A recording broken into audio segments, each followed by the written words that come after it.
Yeah, you know what time it is. Valhalla Hour, let's go! Kick back, put on your headphones tight.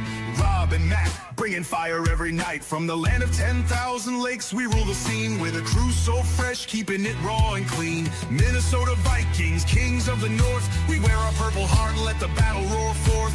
Breaking down the game, dissecting the plays. With passion so fierce, we'll set the night ablaze. So give us a follow, hit that like.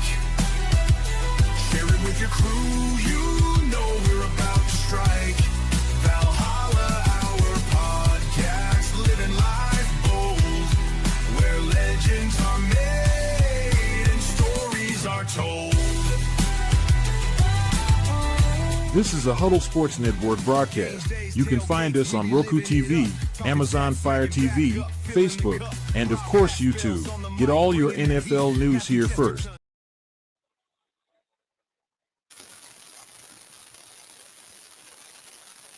Looks like we're live. Yeah. All right, take us away, Matthew. Yeah. Well, the season's over. We obviously did not make the playoffs. We beat Green Bay, but they were playing essentially a preseason roster. They had a couple, whatever starters in, but no one of meeting. So we're just doing a kind of a recap show where we talk about future of Brian Flores, the future of the Vikings quarterback, who we think, we have a lot of free agents, not a lot of cap space, so we're going to talk about who stays, who goes, who restructures. So a lot to talk about. I guess the primary starting talker is Brian Flores. Obviously, he's probably the best defensive coordinator in the NFL, if not one of the best defensive coordinators in the NFL. The final 8 weeks of the season, we allowed one single passing touchdown. We finished the season out with 5 straight wins, half game out of the playoffs. There's 8 or 9 vacant head coaching spots as of right now. So he's kind of got his pick of the litter, but he's not going to go to some bottom barrel team. He's going to want to go to a team that's going to give him some success. It's not going to can him after his season. So I think Baltimore, maybe New York, maybe Vegas are about the only 3 options I realistically see him taking. Yeah, I'm thinking Baltimore is his primary interest.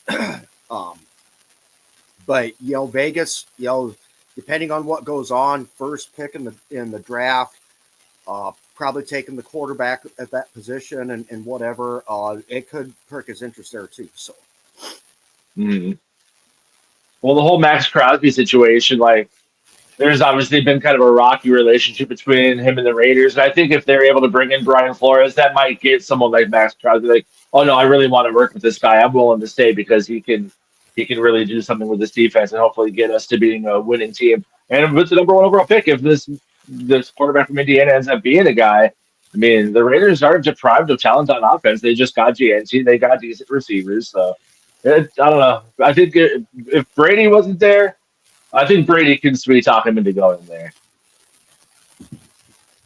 Yeah. What's your thoughts on that, Eric?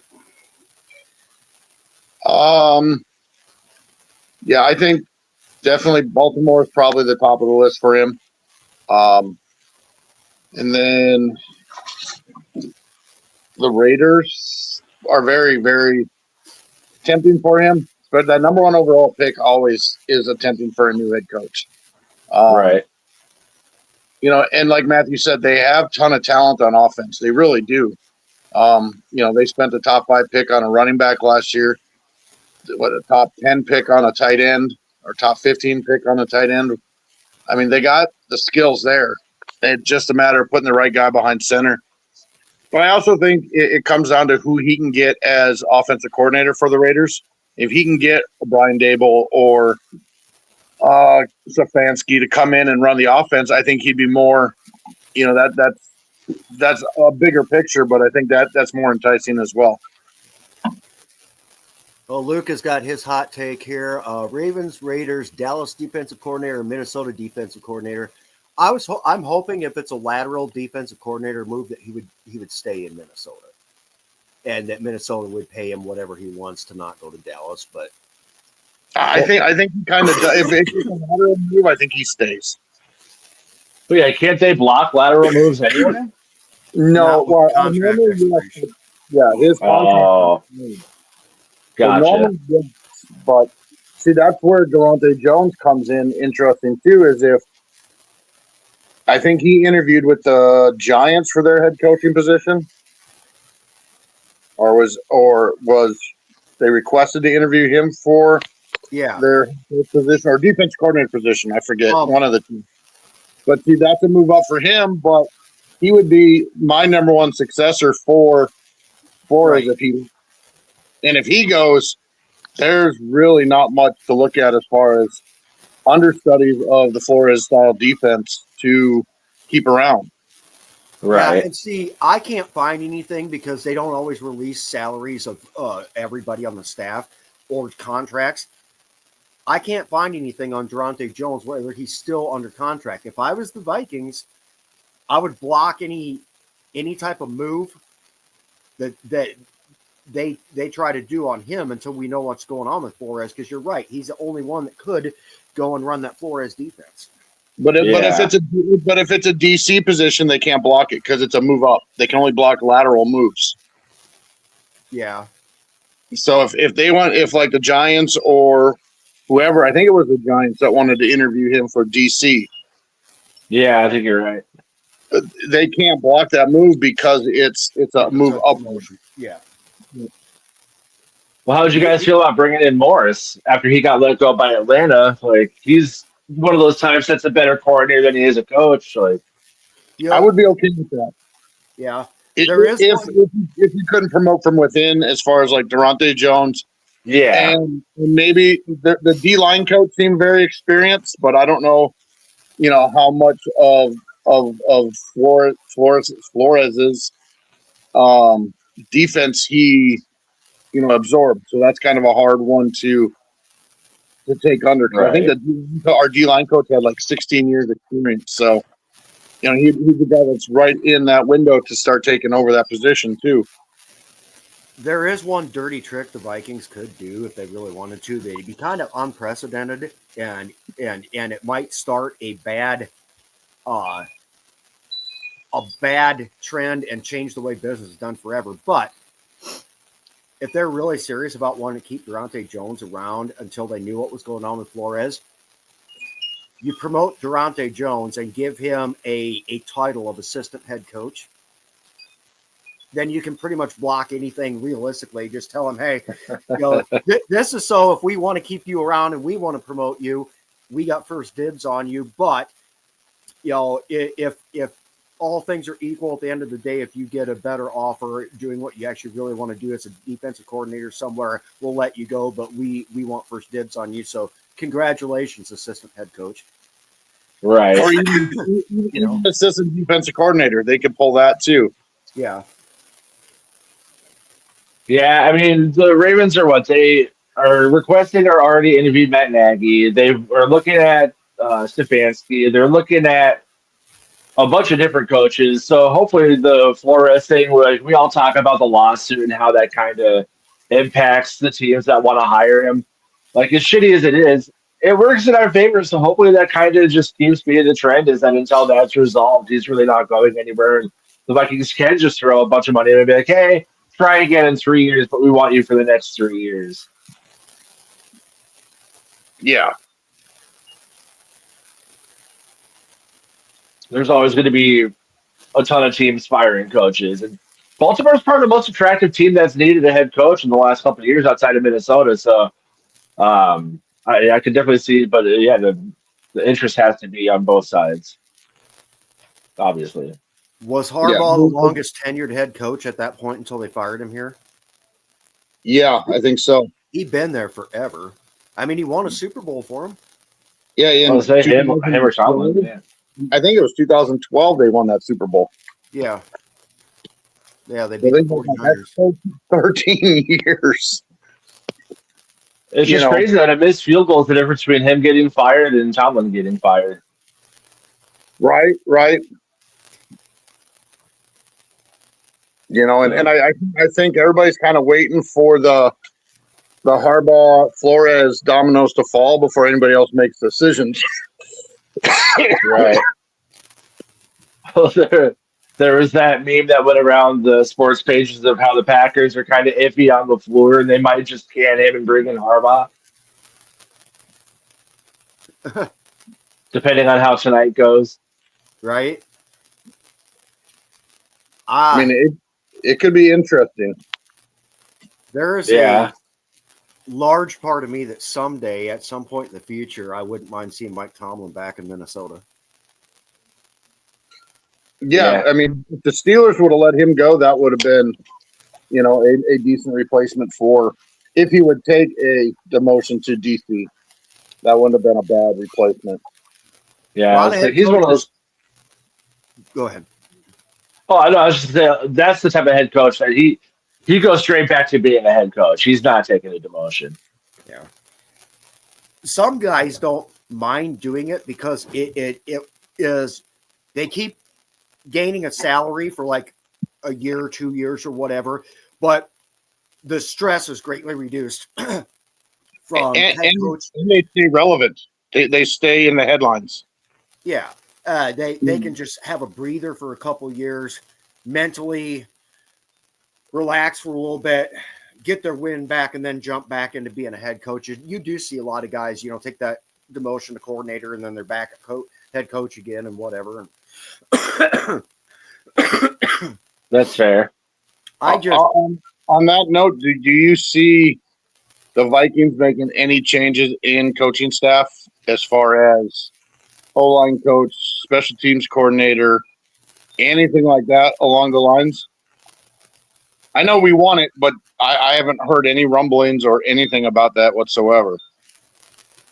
I feel like we need to do something about special teams with all the penalties. We couldn't have one single kickoff return for Miles Price this year without a flag. That is unacceptable. That gets back to coaching. And the O-line coach, just watching Garrett Bradbury go elsewhere and succeed, and Ed fucking Ingram go somewhere else and succeed. It makes me really, we've talked about this before too.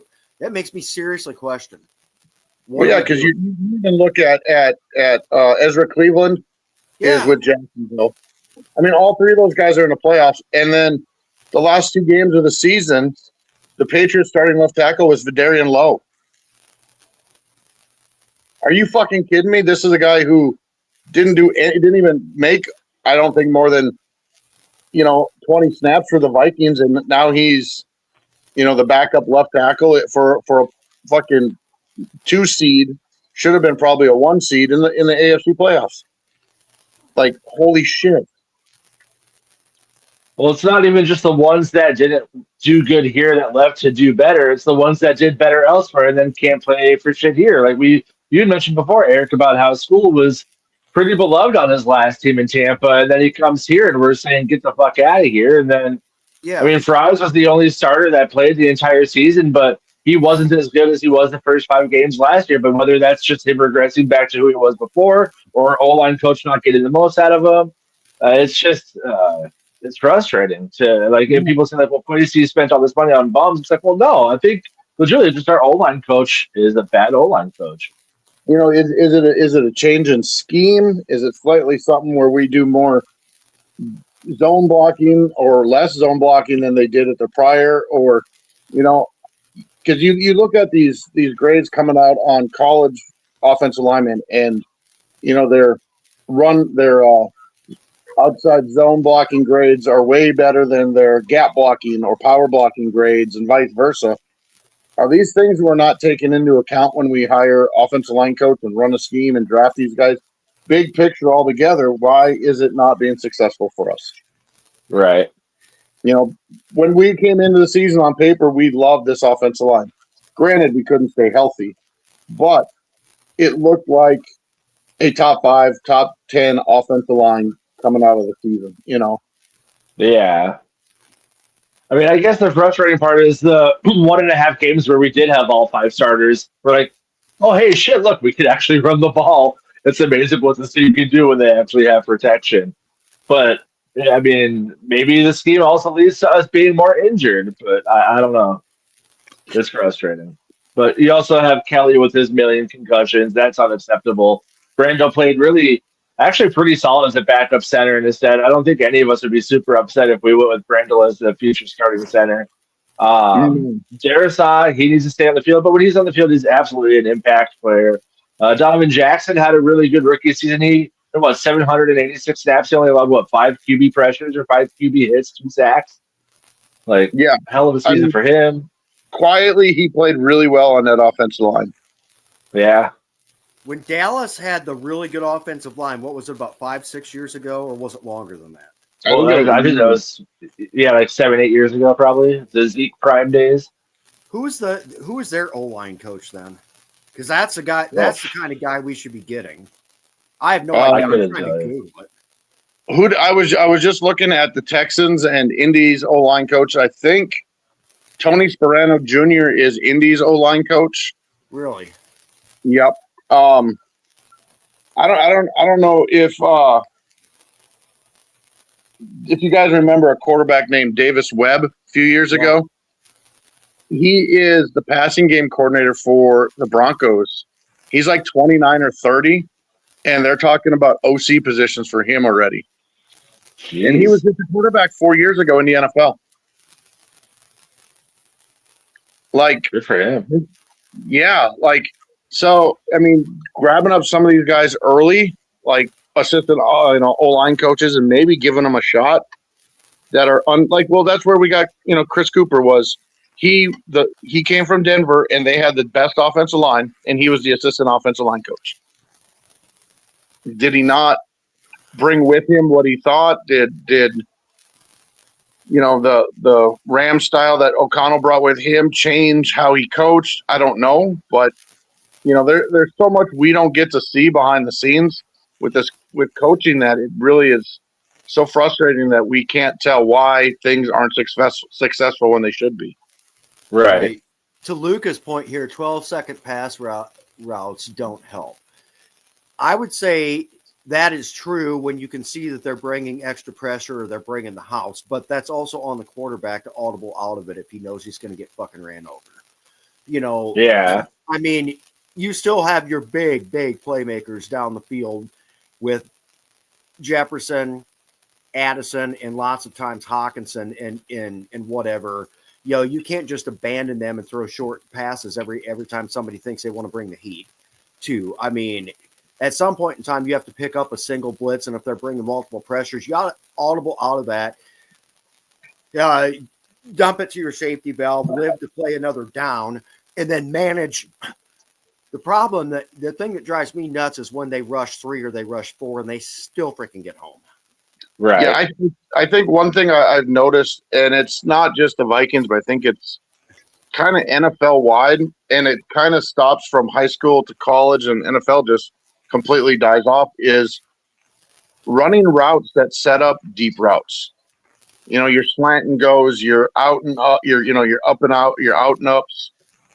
You see a lot of it in college, and you see very little of it into the pros, especially with the Vikings the last couple of years, where you run, a slant and you pump fake and the guy turns it up, where you get linebackers jumping routes. And, we just don't see a lot of it, especially with the Vikings the last couple of years, setting up that deep ball with the underball. So unless I'm missing, but I haven't seen it.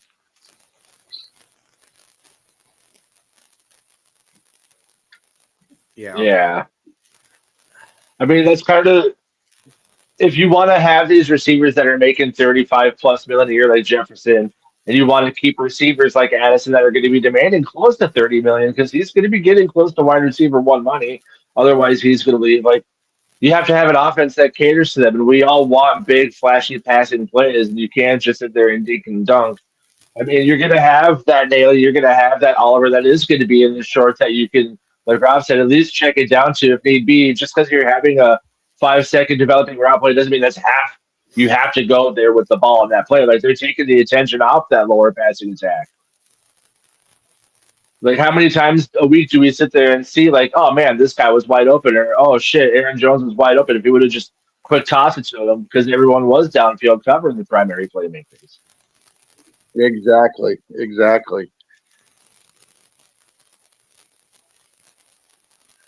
Which brings me to my next point.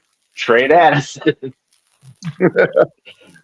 No, I think that is one of the topics of like who's going to be here, who's not. And I mentioned in the group chat that Ben Liebert earlier this week said he gives it a 0% chance that Hawkinson's back. And I think he gave it like a 60-40 for Addison. So it'll be interesting. You're going to have to get quite the haul to trade him. Yeah, well, I think if you make that trade, that means you're re-signing Naylor. I don't know. Which means you have to make it before free agency, or right as you re-sign Naylor, you make that trade. I don't know how that would go down.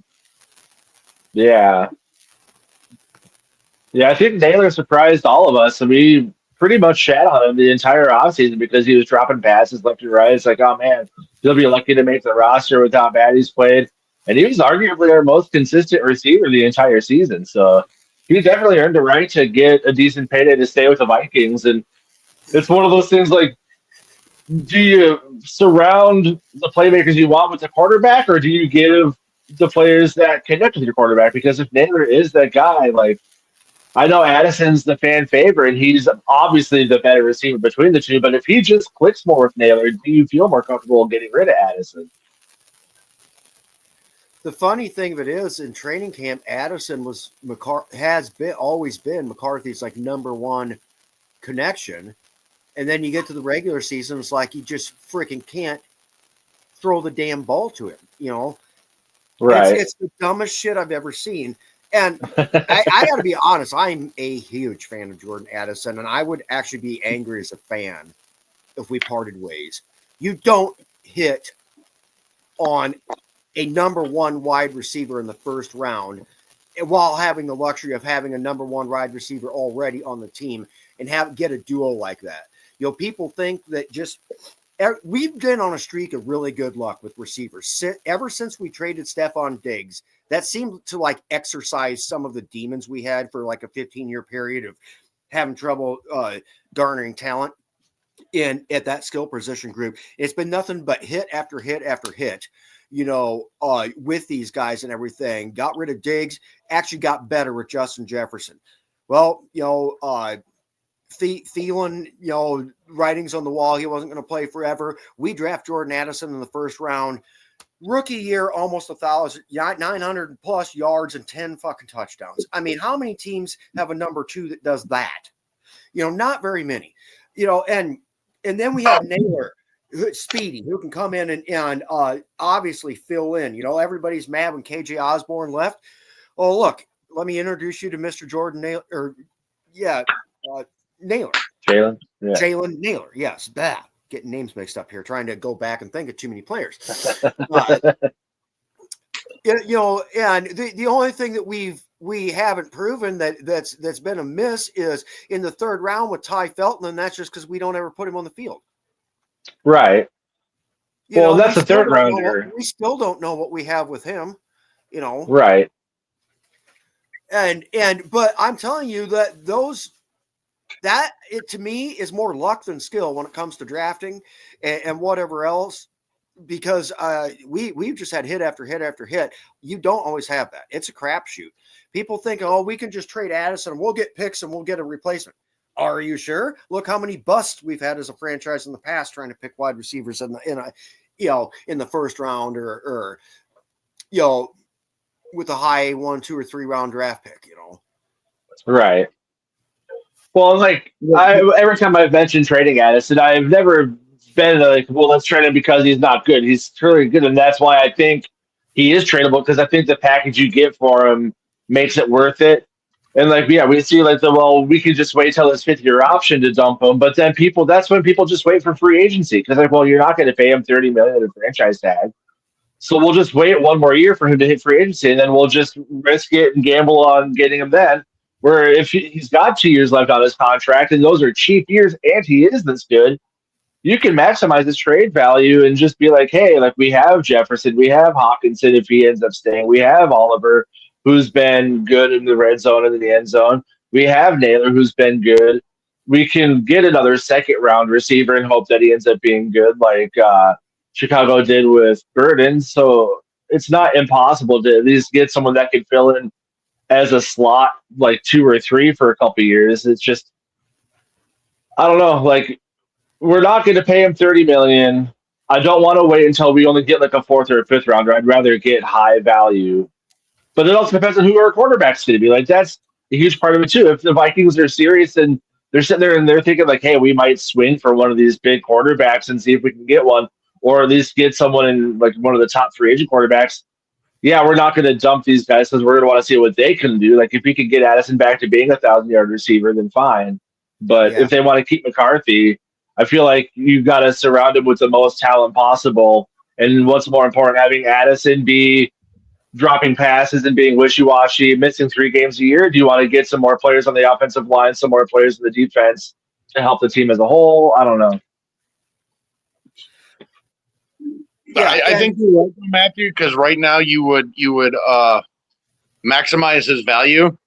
I mean, you may get a first round. You definitely get a second round for him. We would maximize that instead of letting him walk in free agency and possibly getting, at the best, a third, more likely a fourth. We would get more. We have Naylor in the wings. We have Felton in the wings. They're real high on a couple of practice squad receivers, Jayshon Jones. Yeah. I hate to say it, Addison is a fan favorite, but all in all, it's a business too, because you look at, I don't want to jump the gun on this, but, Cousins coming back and Cousins wanting to be a starter, the whole talk about that. Well, you look at you look at the history. Odds are he'll start next year, at least half the season. If you look at McCarthy's history right now, right? And that's something that will play big for him. Is the kid can't stay on the field.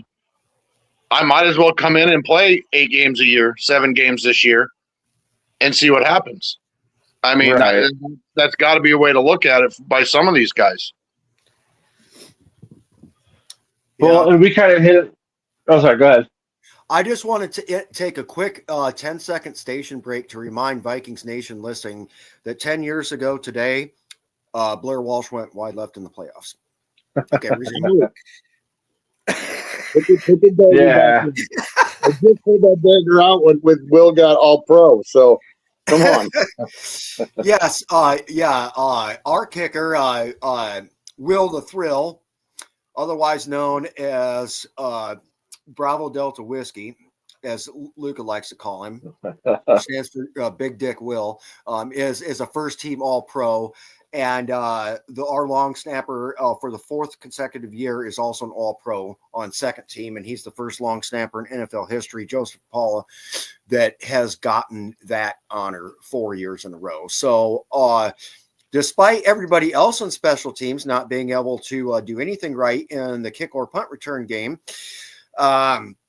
we do have 2 very good special teamers in Minnesota there in our kickers. And I feel like our punter had Ryan Wright had one of his best seasons that he's ever had as a pro this year. Yeah.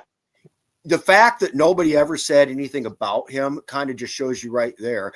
And that one kick that he had in Europe that was like 90 something, and it was like 78 in the air was just, we had to pause that and rewind and watch that sucker about 3 times. I'm like, holy crap, that is a boomer.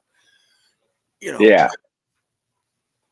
He's another one of those players that obviously those not skill positions, but those special teams positions usually go untalked about because they're just kind of whatever. But we were concerned that there was no real competition at punter this offseason because the last 2 years he's been so abysmal.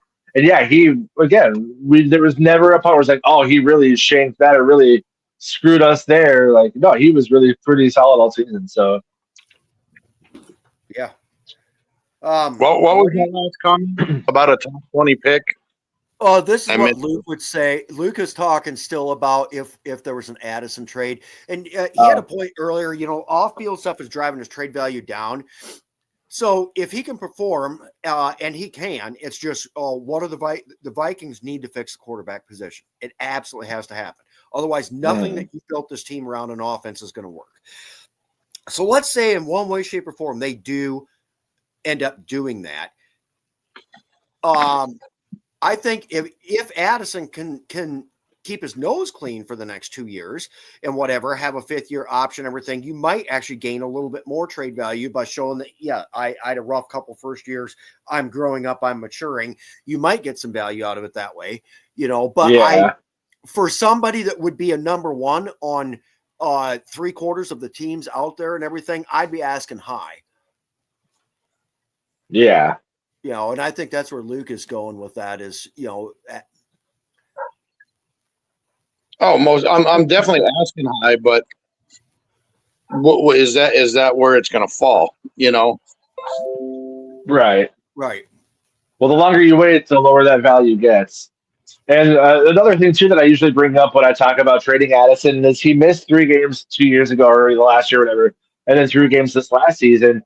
And it doesn't seem at any point that our offense really dropped off, and that it's like, oh man, we really miss having him on the field. Like, obviously, it's nice having him out there because he is really talented. But for what the Vikings do and how we kind of spread the ball out, it's not like it was like well, shit, we're abysmal until he gets back. So that's another reason why I wouldn't be like so, oh God, to not have him. Yeah, and I think this draft class coming up doesn't have any incredibly standout wide receivers, but there's a lot of number twos, 2Bs, 3s in this class that could possibly step up and be, that fill guy for a couple of years, that 40 receptions, 50 receptions, 5 or 6 touchdowns, 600-700 yard receivers that would fill in great, until we feel we need it again. Yeah. Well, like we kind of talked about last week too, it all comes down to quarterback and the article that came out about the over optimism of McCarthy and how the Vikings front office didn't bring in Aaron Rodgers because they thought that he didn't give them an absolute chance to win a ring, and that if they're going to bring someone in that gives them an absolute chance to win a ring, they'll do it. And now this offseason, we're hearing reports of like where they're willing to make a trade or go after someone in free agency. Like, do they have the balls to try to swing for a Burrow or for a Dak or for some type of top 10 starter that's kind of in a rocky situation? Or do they just settle for a Jacoby Brissett, Mac Jones type in free agency? Like, what do you think they're going to do? Or do they stand pat with McCarthy and go like, well, in his final 3.5 starts, he looked like he was starting to get it, and let's just roll with him again? I have a feeling it's going to be we're gonna bring in competition for McCarthy. A Jacoby Brissett, Mac Jones. I hate to say the name, Mitch Trubisky. One of those type of guys. There was another name that jumped out at me the other day when I was looking at free agents, and I cannot remember it. That would be, I wouldn't mind adding to the roster. And now I cannot think of it. Oh crap! It'll come to me, or I'll look it up here real quick over the cap. But there were a couple free agents that were to the point where they would be a good competition for him. Yeah. I mean, even you look at here, I just pulled it up. Marcus Mariota, I wouldn't argue with. Kenny Pickett, not great, but where's the one that really caught my eye? Sam Ellinger, I think, would be a great guy to bring in. But I think that's the route they're going to go. It'll be even Jimmy Garoppolo is on that list. Is that someone they want to bring in as a number 2? So you think they're going to just primarily go after just a competition body, and you don't think that they're going to try to swing for like a hey, we really fucked up letting Darnold go, we need to get another top 10-ish guy? You don't think they'll try to make a swing for that? I tell you what, I am hoping against hope that we go get somebody that can easily defeat JJ McCarthy in a QB competition, and we need to make a run next year. Yeah. I don't Oh. want a Mac Jones or a Jacoby Brissett or anything. Justin Jefferson, all these guys are going to request trades if we don't do something and at least have the optics within the organization that they're serious about getting back to having a 4,000-yard passer instead of a 1,400-yard passer. I mean, that shit is not going to work. I mean, even a Kyler Murray or a Tua, even with his concussions and Kyler Murray's size, like, I would rather go after them because at least, like, they have arms and can sling the shit out of the ball. I like Rob said, I don't want a Sam Ellinger or a Mitch Trubisky or a Mariota, like, because they're not going to easily beat out McCarthy. As abysmal as McCarthy was the first half of the season, he played better than any of them have played in a while in their final 3 games. So you can say what you want about it being the Commanders' defense and the Cowboys' defense, but I mean, Love and Bo Nix didn't put up stellar stats against those defenses, and McCarthy did. So he showed that he can do it. But and that's what I'm saying. Like, if the Vikings are serious about winning, it's got to be someone other than like a top 40 quarterback, a top like 25 to 35 quarterback. And I think you're right, but I don't know if their ego lets them go that way, because at that point, now you're 3 years in, you have 2 years left with a 5th-year option on McCarthy. You almost, if you want to stay in that window of a cap space with a rookie quarterback, have to start looking to redraft in the next 2 years. Yeah. I mean, and that's the point we're at already. We're going halfway into his rookie contract, and we've gotten, 10 games out of him? Yeah. And if we bring in a Joe Burrow or Kyler Murray and he beats him out, now you're looking at 3 of 5 years gone. Where does that put him for the final 2 years? Well, I think he's a part of the trade package. I don't think he's on this team if we swing for one of those quarterbacks. I see it. I see it. Yep. Yeah. You know what else could happen? And I'm just saying, I mean, the chances are low, but never zero, that Jordan Addison and JJ McCarthy, being the young kids that they are, could call up Uncle Fred Smoot. They ran a boat on Lake Mille Lacs, have a fucking party, cause an international incident, and then we get a new quarterback. We get our draft picks that when we trade for Addison, and we fucking go from there. Carson Beck, you're a Minnesota Viking. Hey, he may be anyway, because unless he wins his championship, you're looking at 3rd, 4th round pick anyway. Right. I do have one thing to say, and I'm not saying that PFF's mock draft simulator is always accurate, but I'm not against the Vikings taking another quarterback again in the draft. No. I mean, we didn't draft Ross. We got him later rounds. So I ran a bunch of them the other night. I put in our chat. Diego Pavia from Vanderbilt. I've been averaging picking him up in the 6th round. Yeah, and he was runner-up for the Heisman? Yes. Doing something like that would not bother me. No, and I'm from the school of thought where you should do that almost every year. You should take a quarterback and a linebacker almost every year.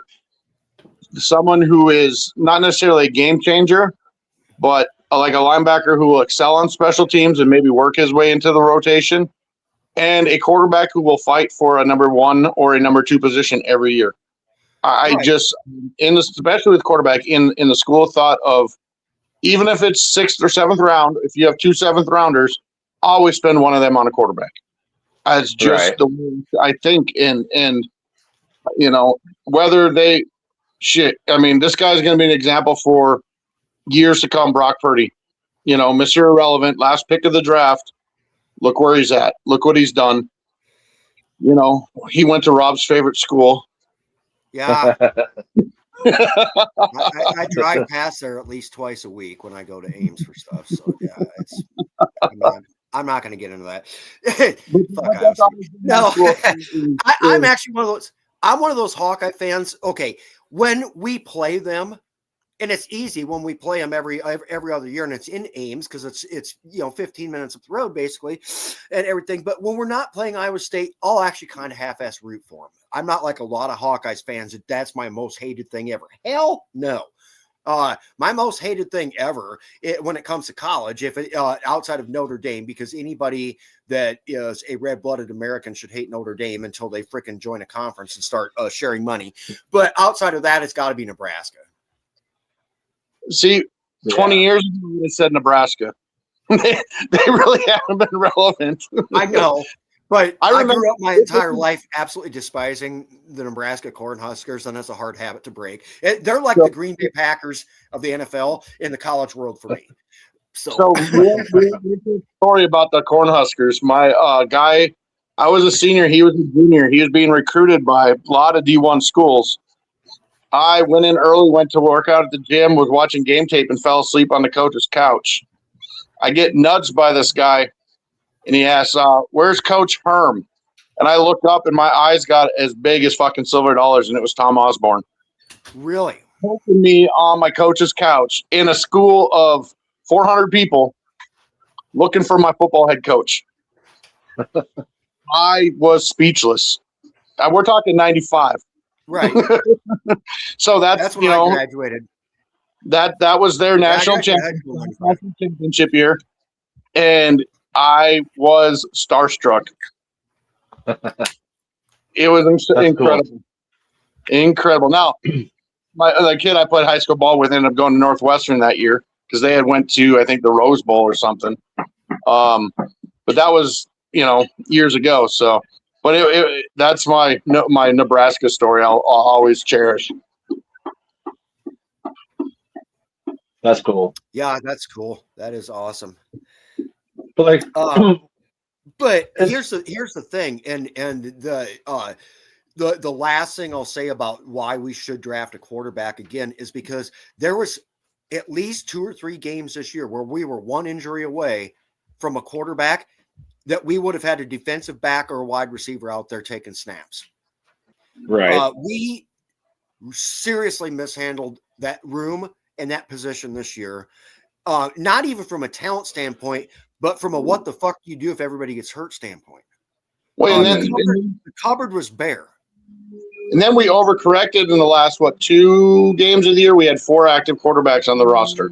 that equally did not make any sense either to me, but we picked up Brett. We brought Brett Rippon back from the Colts and put him on the active roster for the Lions game and the Green Bay game. Yeah.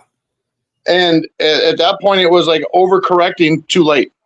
It's like when you hit the ditch and you hit the brakes. It's too late.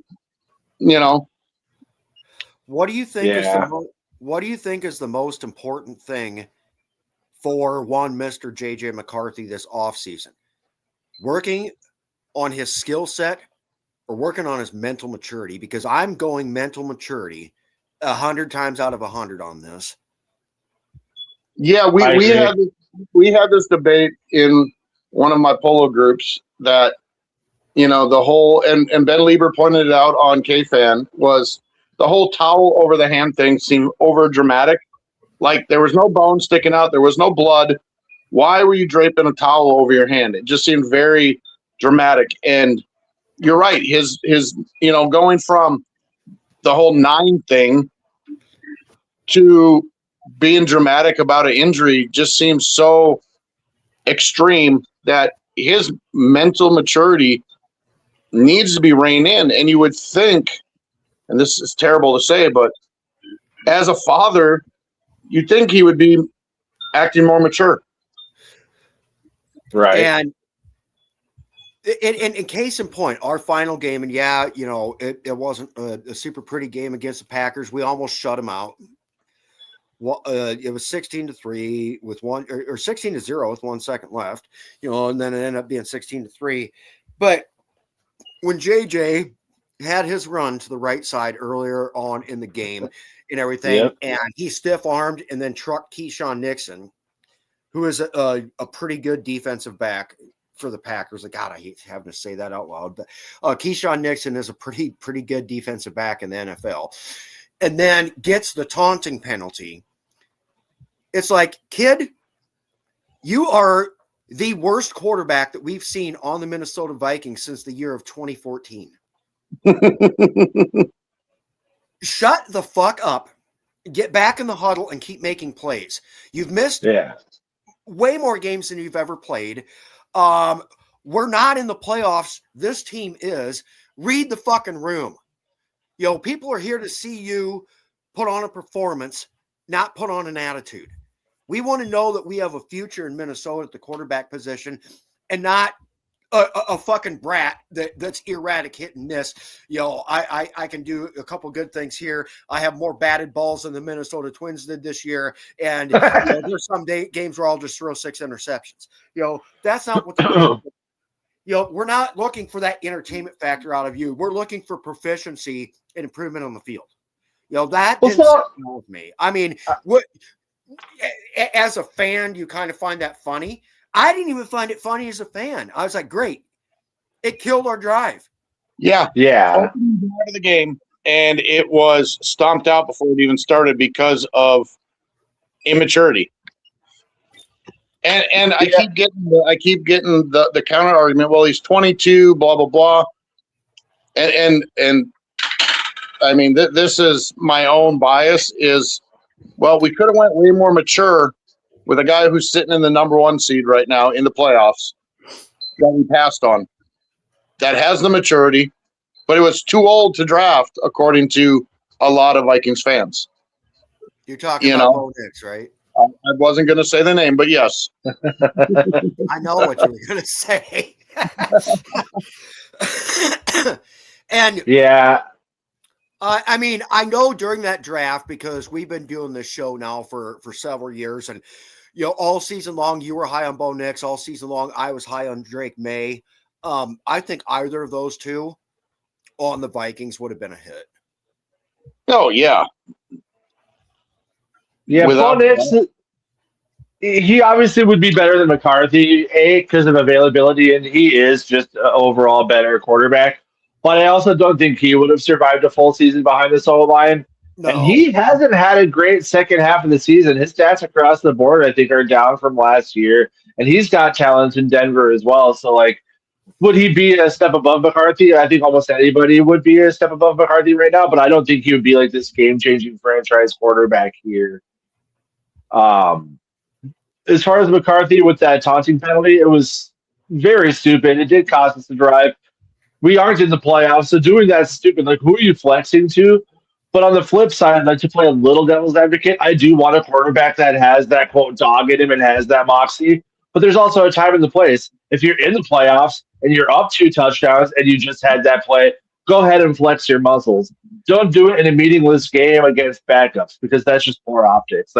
No one's getting hyped for that shit. No one's rallying around you for that shit, because it's meaningless. But I do want that type of dog in a quarterback, but he also needs to know when to let it out. And that just wasn't the time or the place.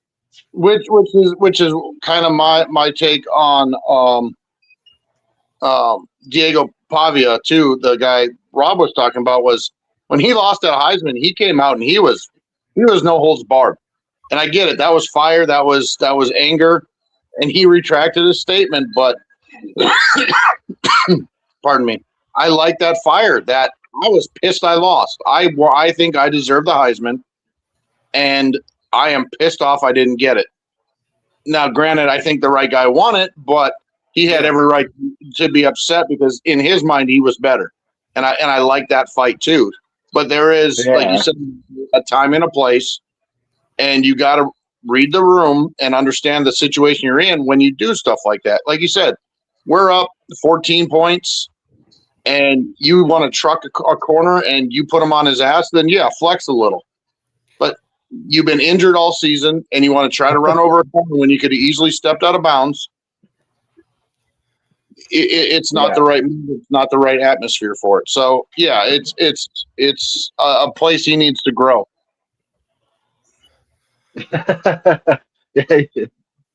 Yeah, he's lucky to get himself re-injured doing that.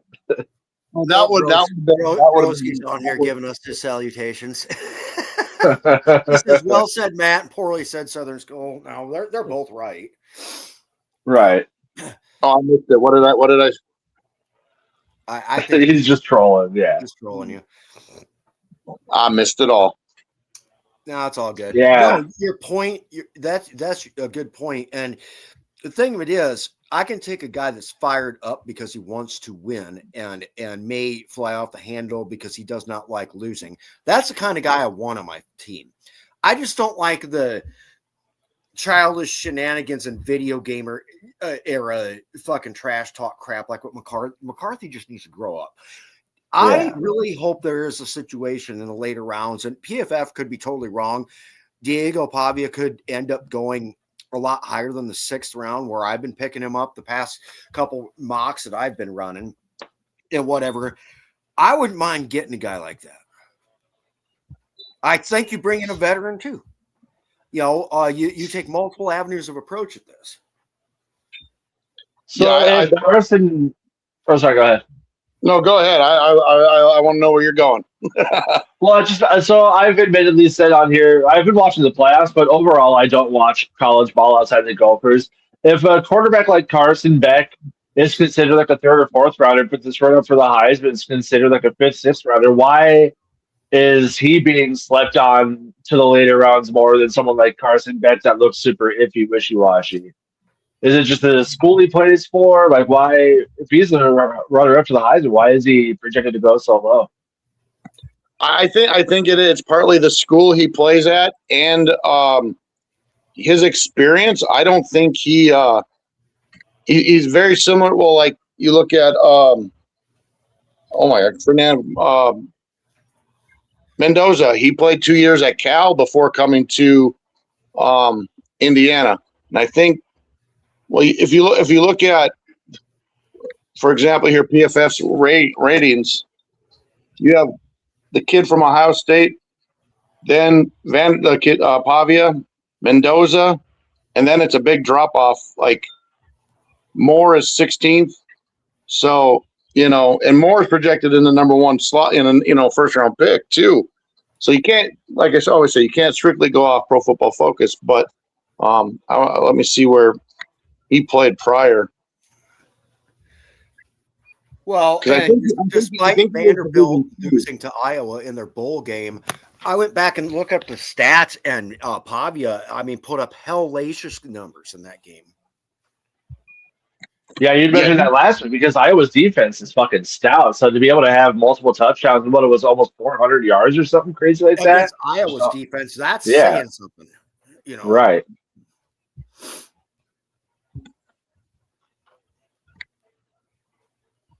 Yeah, O-line, D-line, you already mentioned linebacker and cornerback. If you have a full slate of picks, are positions that you should draft damn near every year and hope that 2 of the 4 hit. Or at least even like good level backups. Because we talked about Dallas's O-line coach 7-8 years ago. Well, it also helps that every single one of their starting O-linemen were 1st round picks. So you also have to invest in it as well.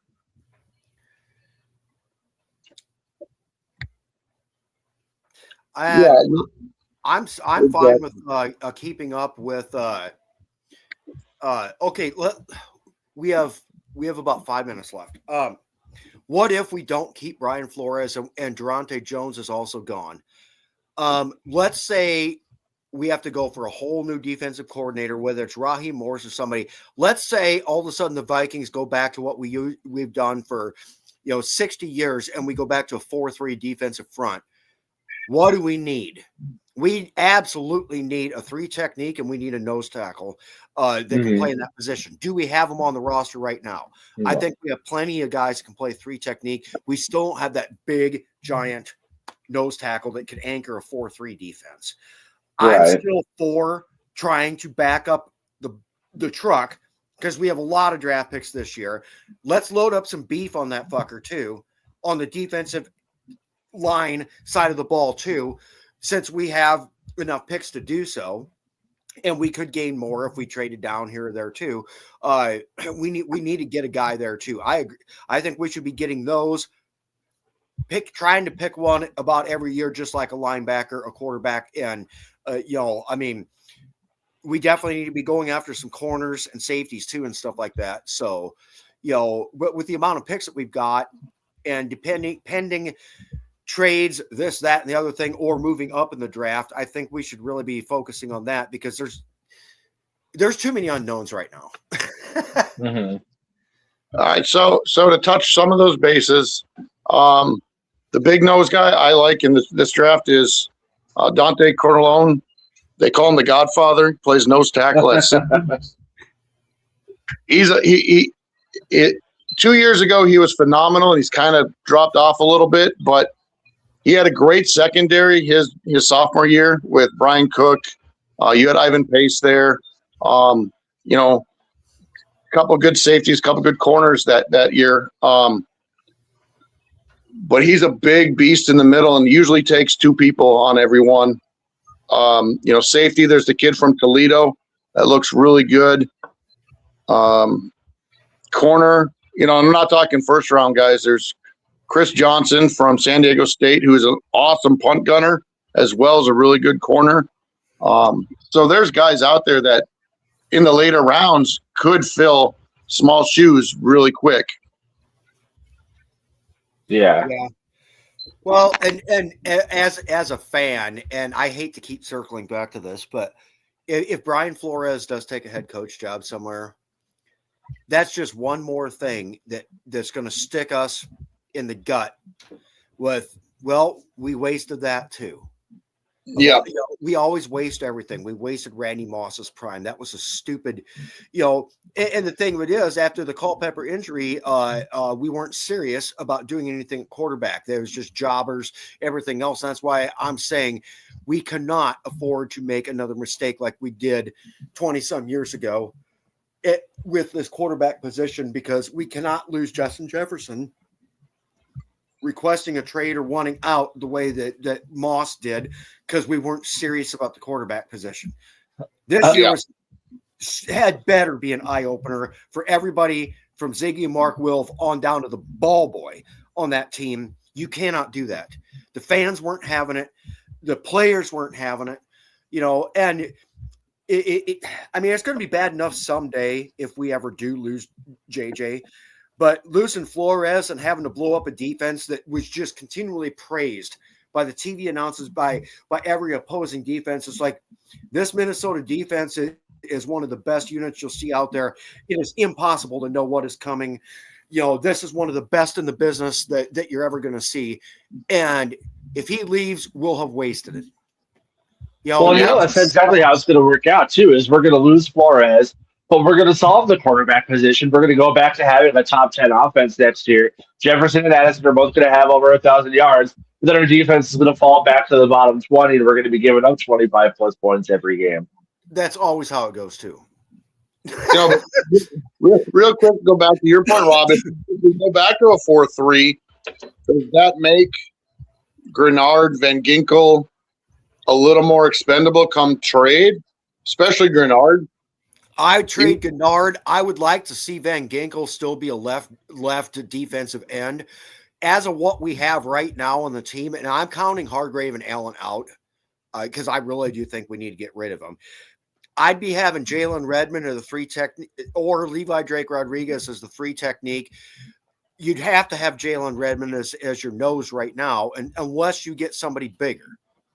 But you almost certainly on a 4-man front for that nose have to have somebody bigger than Redmond too. I think Redmond would excel as a 3, both as a pass rusher and a run stuffer on a 4-man front.